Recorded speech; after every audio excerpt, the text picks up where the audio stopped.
Hey y'all, welcome to another yarn spinning vlog where I take you along for the ride as I give some insights into my thoughts and decisions throughout the yarn spinning process. Today I've got a couple scrumptious fiber bats from Spinjitzu. I'm obsessed with the color, texture, and sparkle in these. Something about these collars just tickles my brain. I tried to find a link to share with you guys, but it appears the shop may have closed since I bought these a couple years ago. And I don't have any card or anything with the exact fiber content of these bats, but I do know they're a wool blend with recycled sari silk, itty bitty wool balls, and blue sparkle fibers. In case you're unfamiliar with this fiber prep, bats are made on a drum carder by layering on fibers, and then when you take it off the drum carder, you end up with a rectangle of fiber that you can tear off into sections to spin. Due to the nature of how bats are made, no two are exactly alike, even if using the same amounts of fiber and same layering process, but you can get them pretty close.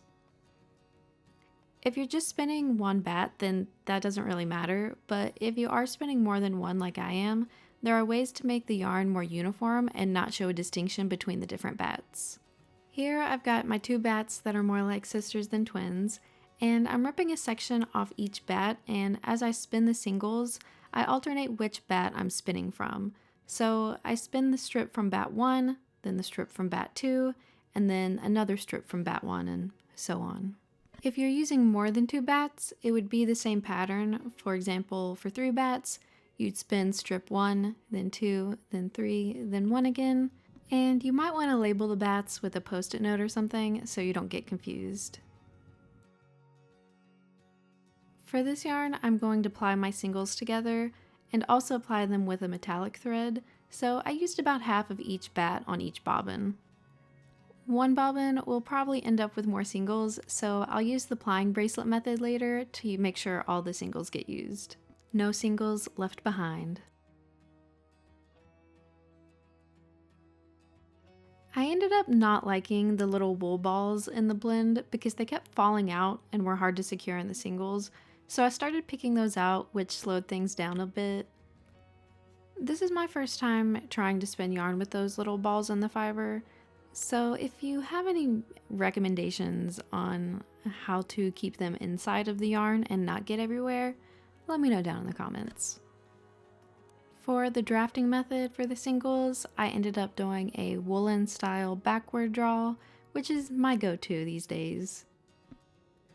When drafting like this, you'll often get thick sections called slubs, and to thin them out, you just pinch on both sides of the thick section and untwist it a little bit, and then gently pull the fibers apart to thin it out, and then let the twist into that section again.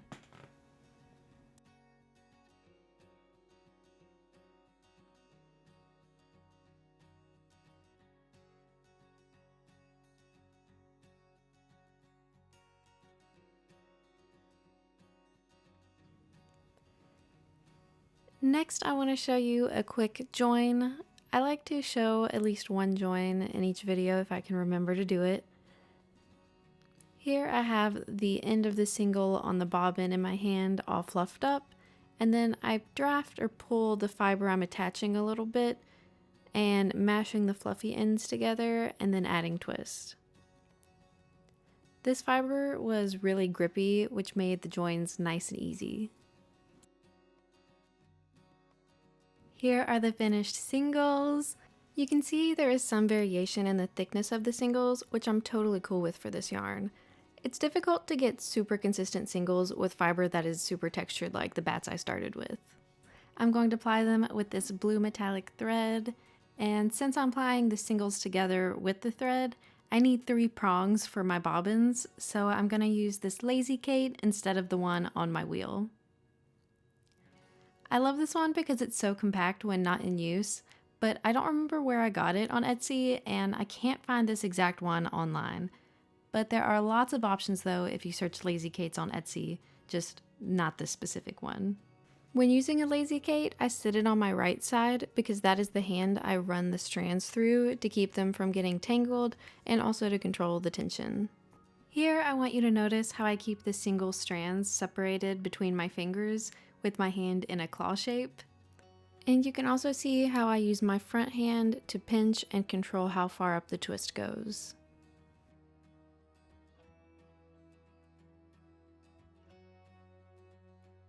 I spun this yarn with the purpose of making it into some cute crochet fishnet-like sleeves, and I'm happy to say that at the time of editing this video, the sleeves are complete and I'm in the process of working on that video with some tips about working with handspun yarn. So that video will be coming out next, so be sure to subscribe if you don't want to miss it. Here I ran out of singles on one of the bobbins, so I'm going to finish this yarn with a plying bracelet. To do this, you wrap the single around the back of your hand and then over your middle finger and back the way you came across the back of the hand again, then over the middle finger from the other direction, and then back the way you came and then across the back of the hand again. And you repeat this until you're all out of singles. And also, word of caution, do not do this too tightly or you will cut off circulation to your middle finger. Once all of the singles are on your hand, you slip the yarn on your middle finger off and slide the bracelet onto your wrist. Then you take the end of your single that is attached to your wrist and put it between the singles attached to your wheel, a little before the end of the single from the bobbin that ran out. And then you hold those together and add twist in that section. From there, the singles on your wrist should easily come off as you ply.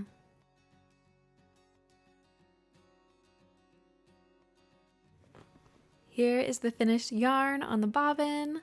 I'm so obsessed with how the metallic thread complements this. And I'm using a Niddy Noddy to wind the yarn off of the wheel and make a uniform loop of yarn that can easily be measured and wound into a hank. And before taking the yarn off the Niddy Noddy, I cut a few inches off of each end and used those pieces plus each end of the yarn to tie the yarn in 4 places with figure 8 ties, where I split the yarn in half and weave the yarn through the middle, and in the end it looks like a figure 8. My Niddy Noddy creates 2 yard loops, so I count the number of loops I have and multiply it by 2. And for this one I had 91 loops, so I ended up with about 182 yards. And this is about a DK or sport weight yarn. Now it's time to give this yarn a nice hot bath to set the twist, and of course I'm using my go-to soap, which is this Tufts bar. It's important to remember when using hot water to not agitate the yarn too much or you might get some felting. If you're worried about that, just use cool water. I use hot water that is touchable every time and I have had no issues, and my spinning teacher also used hot water when setting the twist. So don't be afraid of the hot water. It's not immediately going to cause a whole felted mess. Just be cautious and not agitate the yarn a whole lot. I did a rinse soak with this one as well with some like lukewarm water.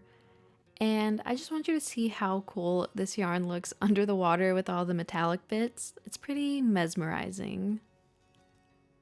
Then I took the yarn out of the water and pressed as much water as I could out of it. And as always, at this part, I'm careful not to wring the yarn like a rag. Just press it firmly between your hands. And to dry it a bit more, I laid it out on a towel and rolled it up and pressed out more water. And then I took the yarn and hooked my thumbs on each end and gave it a few big tugs to help balance out the yarn. Then finally, I hung it on a chair to dry and placed a towel under to catch the drips. Trust me, it will drip. I literally cannot express how happy I am with the outcome of this yarn. The collars go so well together and the blue sparkle gives it a bit of extra razzle dazzle. I can't wait for you to see how this yarn looks crocheted into sleeves in the next video. Oh, you're gonna love it. And if you like this video, then you'll probably like my other spinning vlogs that I will have linked below and on this outro screen. Thanks for watching, and I hope to see you again soon in the next video. Bye!